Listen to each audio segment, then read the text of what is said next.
The story opens like a high-budget fantasy anime.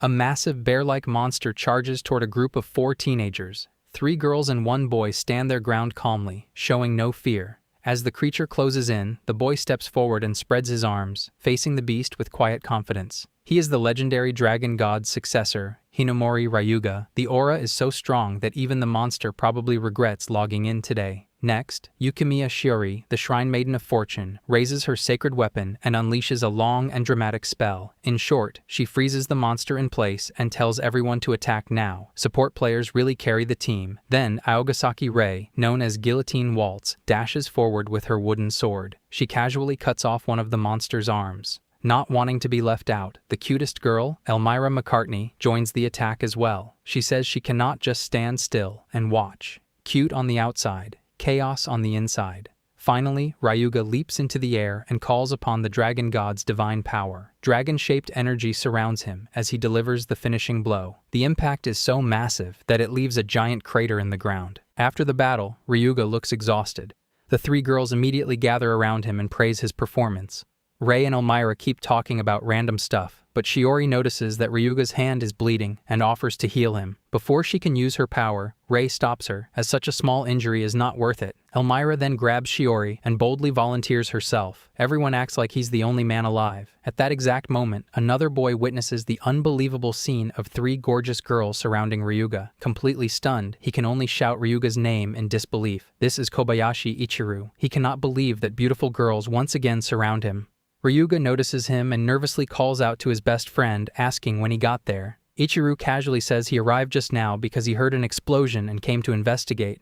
Then he suddenly remembers the rumor about a dangerous monster lurking nearby and starts panicking. He warns everyone that the monster could still be around and says they should leave immediately. Meanwhile, the girls stand there acting completely innocent.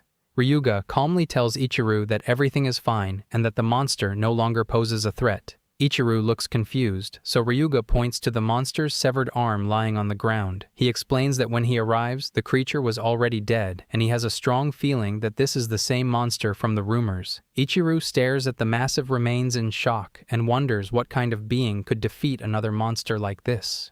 Ryuga simply says he does not know either, but assures him that the danger is over. He tells his friend that they should head home. Ichiru agrees, still trying to process the absurd scene. As they walk away, Ichiru's imagination shifts into full narrator mode. In his mind, Hinomori Ryuga becomes a secret hero who possesses supernatural powers and protects the world from endless waves of monsters. Day after day, he saves humanity without anyone ever knowing, fighting alongside his beautiful and mysterious companions. Then comes Ichiru himself, not just a normal friend, but the official protagonist's buddy, the one responsible for handling the slice-of-life parts of the story. In anime terms, he serves as the comedy relief character who keeps the pacing balanced between life-or-death battles and school gossip. Ichiru proudly declares that this world exists solely as the stage for Ryuga's story. But every great protagonist needs supporting characters. A hero cannot carry the entire series alone. That is why Ichiru dedicates himself to his sacred duty. He stands by Ryuga's side as the ultimate best friend and trusted companion, no matter what happens. To everyone else, he remains just Kobayashi Ichiru, but in his own mind, he has become a certified professional side character, and he takes that job very seriously. Ichiru explains that he once dreamed of sitting in the main seat too.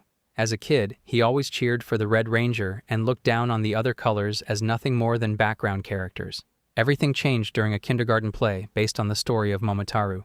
Ichiru wanted to play the hero, but there were too many kids and not enough important roles. To avoid upsetting everyone's parents, the teachers turned the hero's servants into random animal companions. As a result, Ichiru got cast as a frilled-necked lizard. Even though he does not get the lead role, Ichiru gives it his all. He goes off script and creates an emotional sacrifice scene where the frilled-necked lizard shields Momotaro from an attack. The audience bursts into tears. Other children cry for the fallen lizard, and the teachers praise Ichiru's performance. He feels an overwhelming sense of achievement, fulfillment, and pure happiness. That is the moment everything begins. From then on, Ichiru stops focusing only on the main character. He starts paying more attention to the Green Ranger, the Professor, the Chief, and even the old mentor characters. Later, when he enters elementary school, he starts feeling a little isolated. While everyone else cheers for the main characters, he finds himself rooting for the side characters instead. To him, people seriously underestimate supporting roles. After all, it is the countless background characters who make a story's world feel real and alive.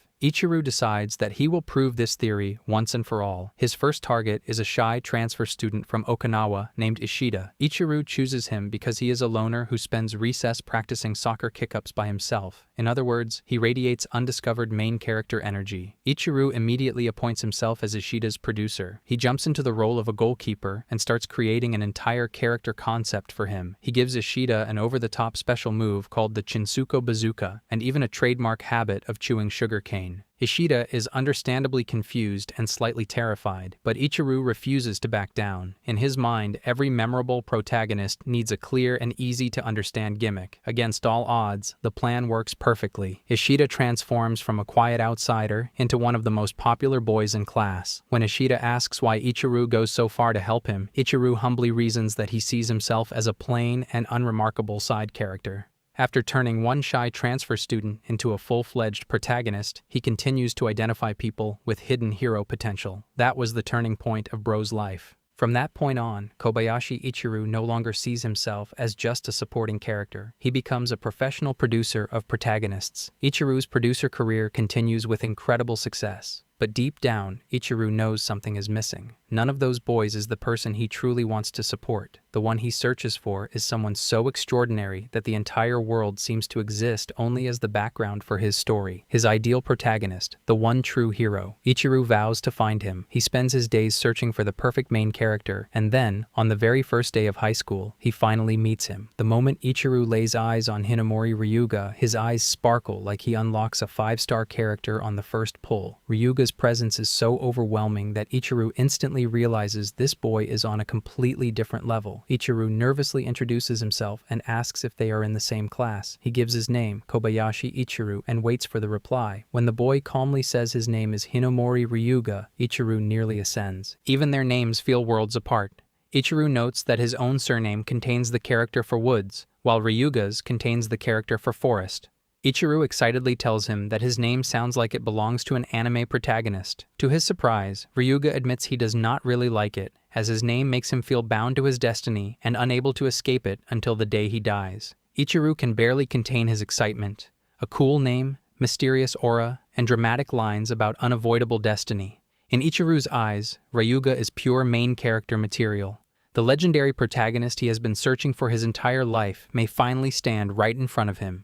Ichiro cheerfully tells him that he hopes they get along, but Ryuga gives him a warning not to concern himself with him. Those words strike Ichiro right in the heart. He becomes even more impressed. In his mind, only a true protagonist gives cryptic warnings like that on the first day of school.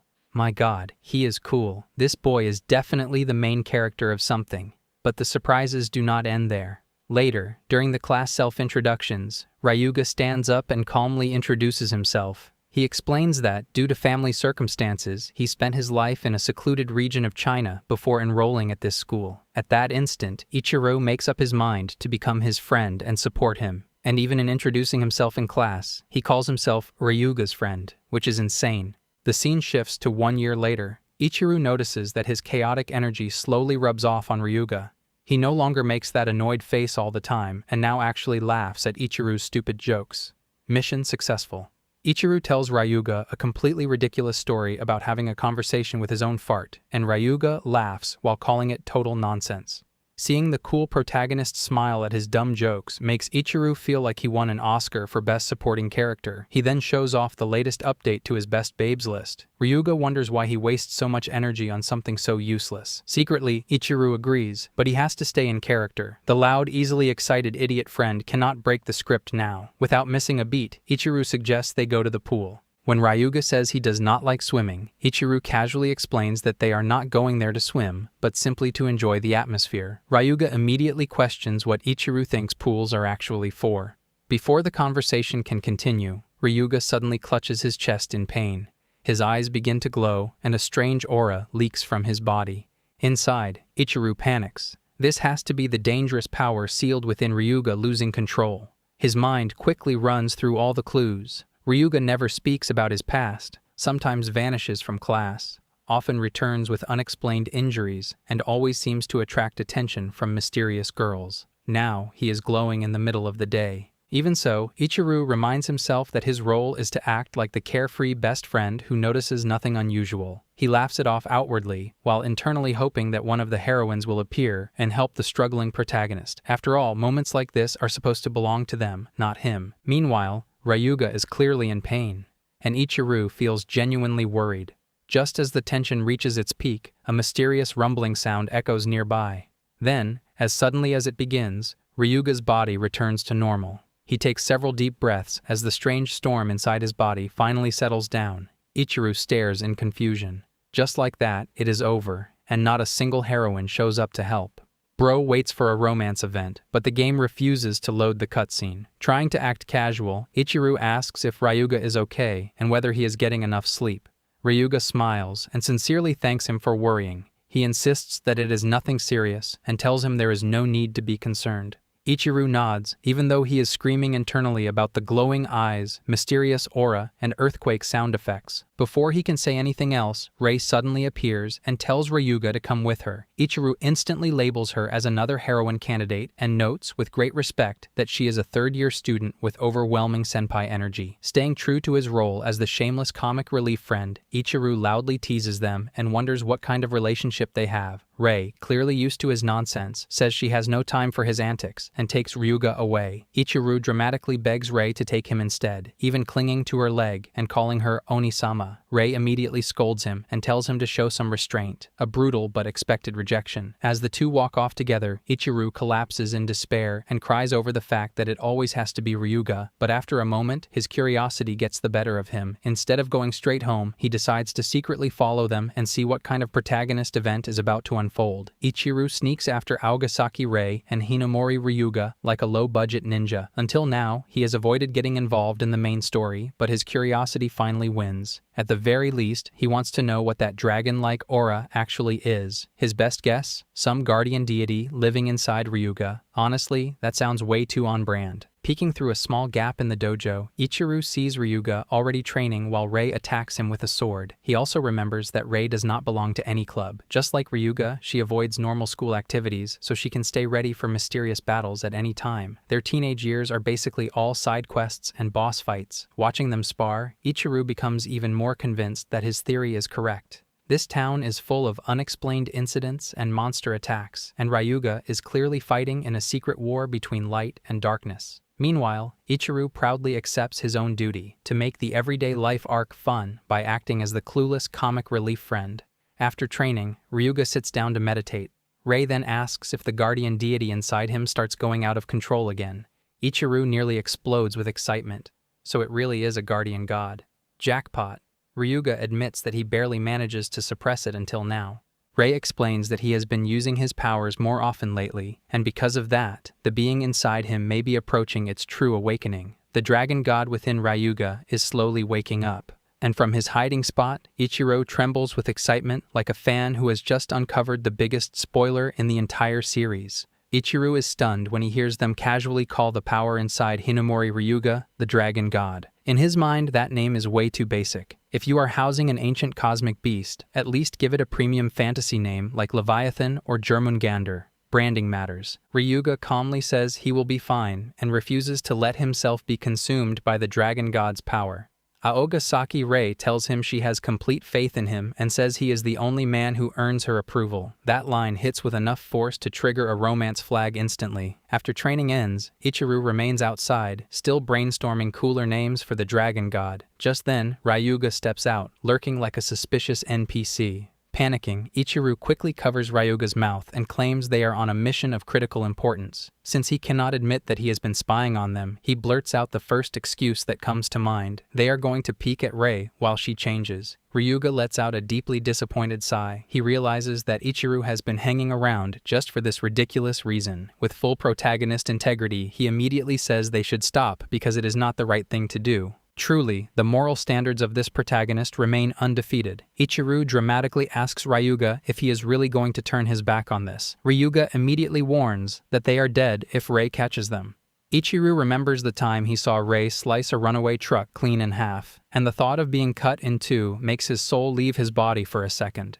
Even so, Ichiru convinces himself that Ryuga's everyday life needs exciting events like this. As the designated best friend, he proudly accepts his sacred duty to create chaotic, slice-of-life moments. Truly, this man treats friendship like a full-time production job. Acting far braver than he actually feels, Ichiru declares that he is going in and prepares to witness the legendary Golden Hills.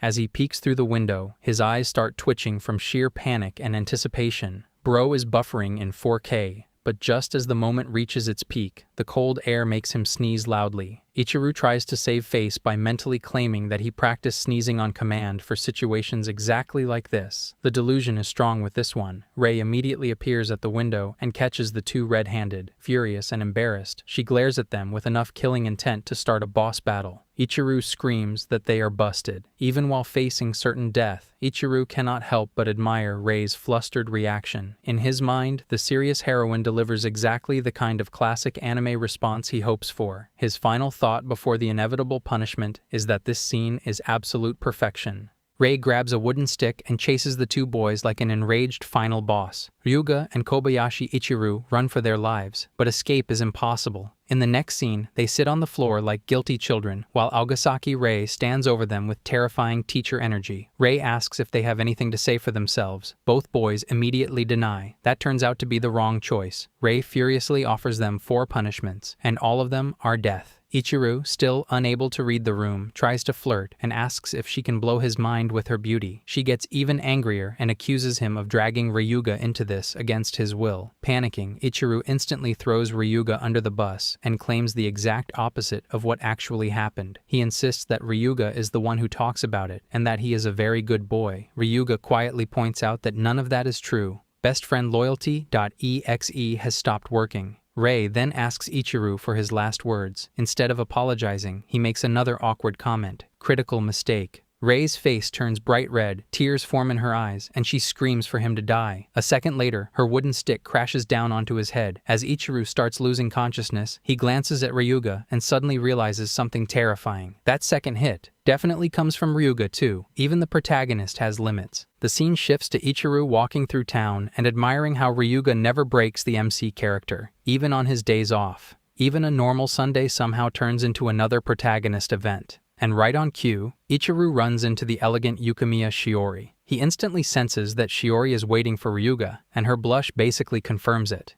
In his mind, she remains a top-tier heroine candidate. Graceful, popular, rich, and almost certainly hiding supernatural powers. At this point, being normal at this school becomes the real plot twist. Shiori shyly asks if he happens to be Kobayashi Ichiru, Hinomori-kun's friend. Ichiru feels genuinely touched that someone as popular as her remembers the name of a random side character from another class. Emotional damage. That alone tells him that Shiori remains a kind and thoughtful girl, but at the same time, he cannot help feeling a little betrayed. Of course, she remembers his name because she clearly likes Ryuga. Ichiro secretly complains that she missed a perfect chance to act more playfully. In his mind, if she wants to survive the brutal competition for Hinomori Ryuga, she needs stronger heroine energy. Shiori shyly asks what Ryuga is usually like. Ichiru instantly understands that this is heroine homework. Of course, she wants insider info on the protagonist. The girl comes prepared. He tells her that Ryuga is kind of a weirdo. He disappears at random, never shows what he is thinking, and somehow becomes insanely good at cooking because his parents are rarely home. But unlike Ichiru, Ryuga always has his life together and would definitely treat his future girlfriend right. Massive green flag energy. Inside, Ichiru celebrates his ultimate best friend technique. Roast your bro first, then hype him up so hard that his stock price goes to the moon. He then wishes Shiori good luck, reminding her that the competition for Ryuga is fierce. Ryuga secretly likes romantic movies, so watching one together would be a top-tier move. Blushing like crazy, she thanks him for the advice. Ichiru suddenly realizes he might have messed up. Getting this friendly with Yukimiya Shiori without Hinomori Ryuga around feels way too direct for a supporting character. Bro accidentally steals the protagonist's screen time. Major. Oops. Panicking, he grabs Shiori and tells her to forget everything. They never meet, they never talk, and if she tells Ryuga, she will experience his legendary roaring elbow strike. Then he bolts away like a train with no brakes. Shiori stands there completely confused. A moment later, Ryuga arrives and asks if she has been waiting long. Shiori awkwardly says nothing is wrong. Hidden nearby, Ichiru sighs in relief. He narrowly avoided the protagonist's entrance. But his mission is not over yet. Ichiru immediately jumps back into the scene and pretends to be shocked. He loudly asks why Ryuga and Shiori are together and accuses them of being on a date. Bro shouts so hard that the whole neighborhood gets free spoilers. Ryuga tries to deny it, but Ichiru only gets louder. He complains that he spends Sunday alone while Ryuga enjoys a secret date, then dramatically calls him a traitor living the dream. Ryuga insists that he and Shiori are just friends, but Ichiru immediately loses his mind when he hears Ryuga call her by her first name. He starts shouting about Rina, the childhood friend from Class 2E, and accuses Ryuga of attracting people wherever he goes. Ichiru proudly calls this another successful day as a professional best friend. Meanwhile, Shiori looks at him with concern. The next day in class, Ichiru keeps teasing Ryuga and demands juicy information about Shiori. Ryuga sighs and once again insists that they are only friends. At that moment, several classmates invited Elmira to karaoke. Ichiru immediately identifies her as yet another heroine candidate. She is a beautiful red-haired transfer student from Eastern Europe, and like every attractive girl in this school, she already has her own fan club. Elmira politely refuses, saying she does not feel comfortable in crowded places, but after a brief pause, she adds that she would not mind going if Ryuga comes too. Ichiru's protagonist radar explodes once again. Because Elmira invites Ryuga to karaoke, Ichiru ends up going too as collateral damage. He does not care about karaoke, and Elmira is not really his type, but whenever Ryuga gets dragged into a school event, Ichiru automatically follows. It is basically an unwritten law. While the group keeps spamming Last Christmas like a broken playlist, Elmira tries to get Ryuga to sing, but he refuses as he is not good at it. Ichiru immediately worries that this could become a major issue if Ryuga ever gets a character song. When Ryuga leaves for the bathroom, Ichiru becomes suspicious. This feels exactly like the kind of event where a heroine follows the protagonist for a secret romantic scene. His side character instincts go on high alert. Then Elmira quietly reveals that she wants to drink Ryuga's blood and use her powers. Ichiru nearly stops functioning. In one sentence, she confirms that she is literally a vampire. Casual, supernatural confession. Zero hesitation. Panicking, Ichiru rushes to the bathroom, fully expecting to witness some vampire blood-drinking event. Instead, he finds Ryuga sitting there alone, like nothing unusual happens. Ichiru stares in complete confusion. Plot twist denied. Ryuga admits that he feels uneasy around large groups and says he always feels most relaxed when he spends time with Kobayashi Ichiru. Hearing that, Ichiru nearly unlocks an emotional achievement. Best friend route reaches max affinity. Even so, Ichiru thinks that Elmira should be the one sharing this moment. A battle-worn protagonist and a lonely vampire heroine bonding over their inability to live normal lives sounds like peak romance material. But since he is the one standing here, Ichiru decides to make the most of it. For once, he drops the idiot act and asks Ryuga if he is hiding something from him. This is the rare support character move where the comic relief suddenly becomes surprisingly perceptive. Character development unlocked. Ryuga hesitates and finally prepares to reveal the truth. Ichiro internally begs him not to say it. He wants confirmation that Ryuga has secrets, but he does not actually want the spoiler before the season finale. Just as Ryuga starts confessing, a clerk suddenly collapses in front of them. Then Ichiru notices that the other customers have also fallen unconscious, and the karaoke rooms go completely silent. Ichiru instantly panics and realizes that this might be it. He has officially wandered into the battle arc. What starts as a normal karaoke session suddenly turns into a full-on evil episode that invades the protagonist's peaceful daily life. He points out that all the staff and customers collapse, but that is not what truly scares him. His role only covers the slice-of-life scenes. Nobody gives him a script for what to do when the main story actually begins. NPC enters the combat zone and has no tutorial. Trying his best to stay in character, Ichiru frantically asks Ryuga if they should call the police. That's the best excuse comes to his dumb mind. Ryuga calmly explains that powerful hypno waves put everyone to sleep. Their lives are not in danger, but the only way to wake them is to stop the source upstairs. Ichiru internally short-circuits. Ryuga casually drops terms like hypno waves, as if that counts as a normal explanation. Still refusing to accept this as reality, Ichiru mentally begs him to sugarcoat it with something cute, like a magical creature singing a lullaby. Just then, Elmira rushes in and reports that everyone in the booth has also collapsed. Ichiru immediately notices that the mysterious vampire heroine remains completely unaffected. Ryuga quickly figures out that the karaoke manager causes the hypno waves. Elmira confirms that she senses a strange presence too, and proudly announces that the manager escapes to the roof. Ryuga and Elmira rush upstairs, while Ryuga tells Kobayashi Ichiru to take care of everyone else.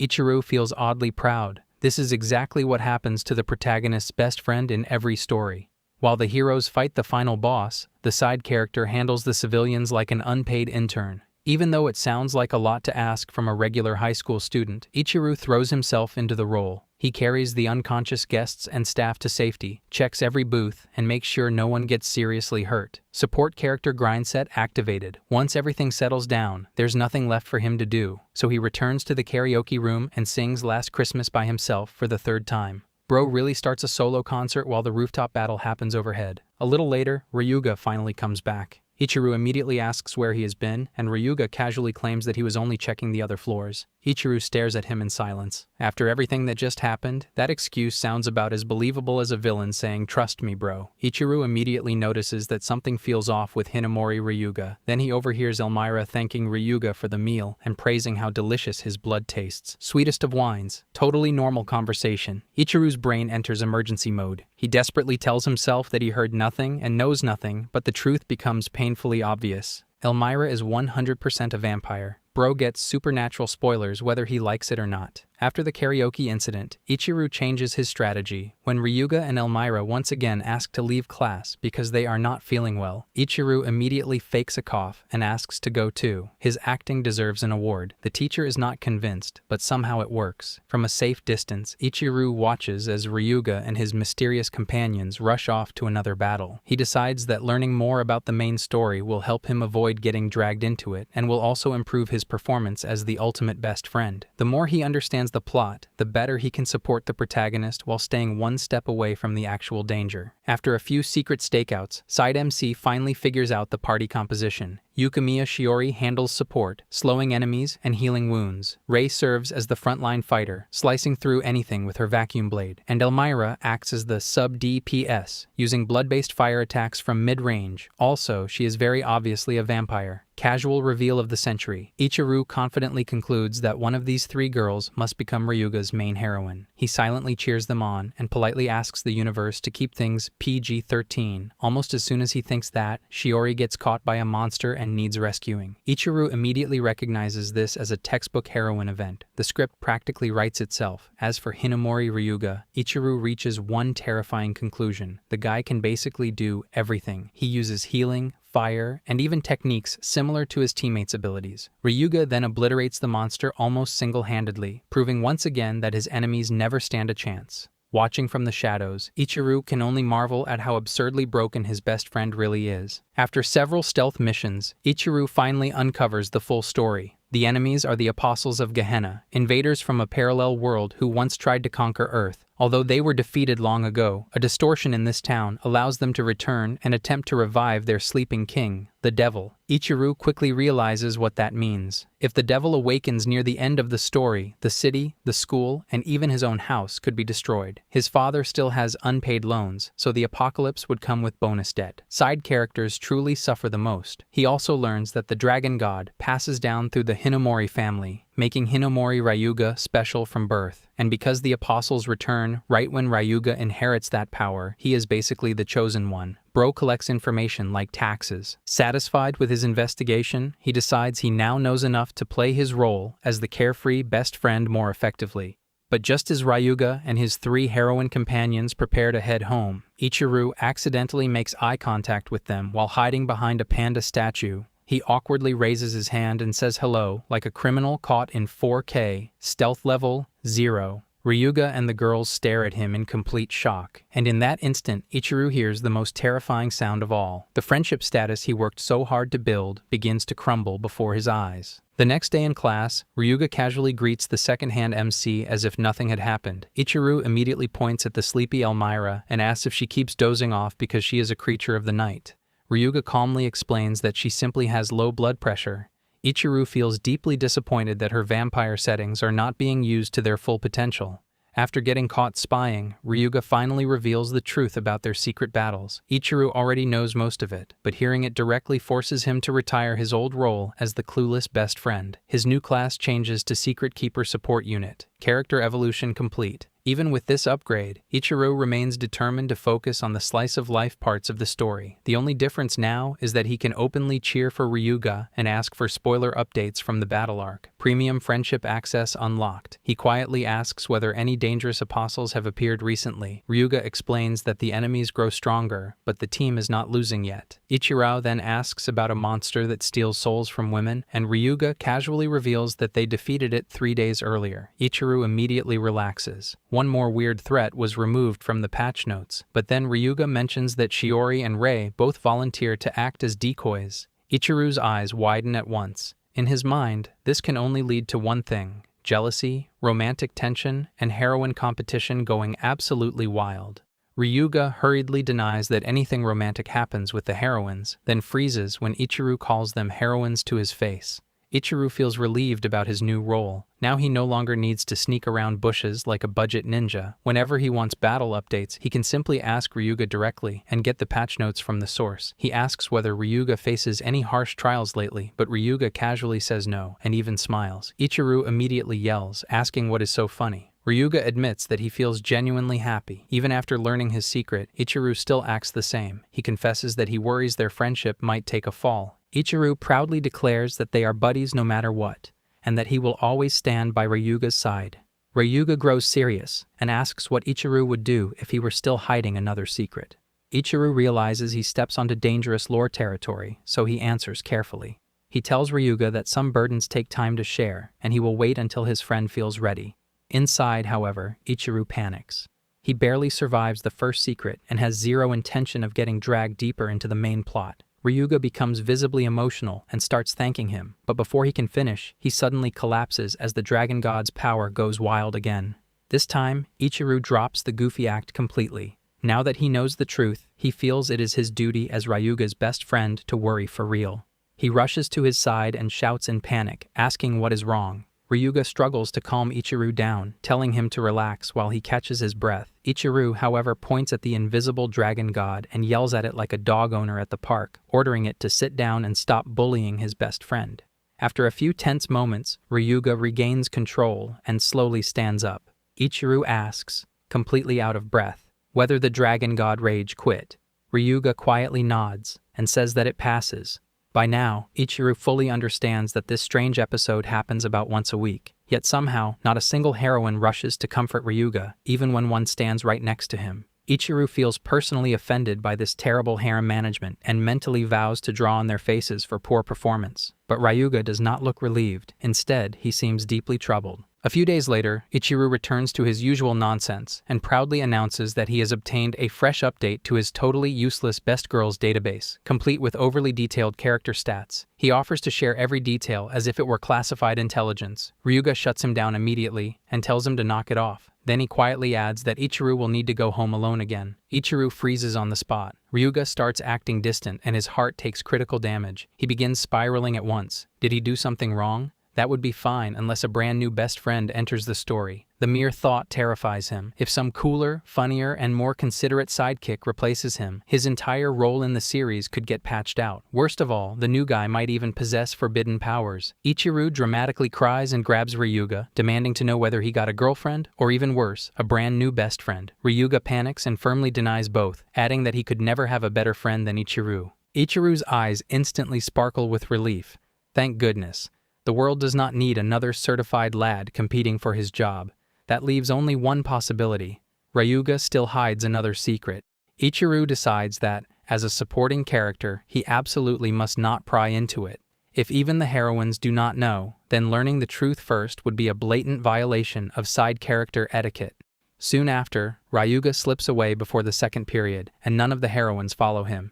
Ichiro immediately starts overthinking. This can only mean one of two things. Either Ryuga enters a solo power-up arc, or a brand new heroine prepares to debut. His imagination runs wild. Maybe she is an underclassman, maybe she has some broken ability, maybe she steals all the screen time and forces a balance update to the entire cast. Still, what bothers him most is much simpler. Being ignored by Ryuga feels awful. Unable to focus on class, Ichiru abandons school before the third period and heads to the nurse's office to think in peace. In his mind, this crisis matters far more than anything in the textbook. The nurse is nowhere to be found, but one bed is already occupied by someone sleeping behind the curtain. Ichiru decides to quietly use the other bed and avoid waking this mysterious slacker. He quietly peeks behind the curtain and finds a beautiful girl sleeping peacefully beneath the blanket. At that moment, every single brain cell in his head logs out. To be fair, Ichiro does not actually care that much about girls. His so-called best babes list is mostly part of his professional duties as the resident awkward friend, but he is still a healthy teenage boy, and the sight before him deals critical damage to his composure. For one glorious moment, he thanks the heavens for this accidental event. If Ryuga were here, Ichiru would nobly offer him the front row seat. Since no heroine is around, and he is completely alone, Ichiru convinces himself that taking one quick look will be a treat to his eyes. Then the sleeping girl begins to stir. Ichiru panics and prepares to retreat, mourning the end of this once-in-a-lifetime bonus scene. But the moment he sees her face clearly, his soul leaves his body. The beautiful girl is none other than Ryuga. Ichiru's brain immediately crashes. The protagonist secretly turned into a girl, and somehow this story becomes even more unhinged than before. Here I am, know it's been a while. I listened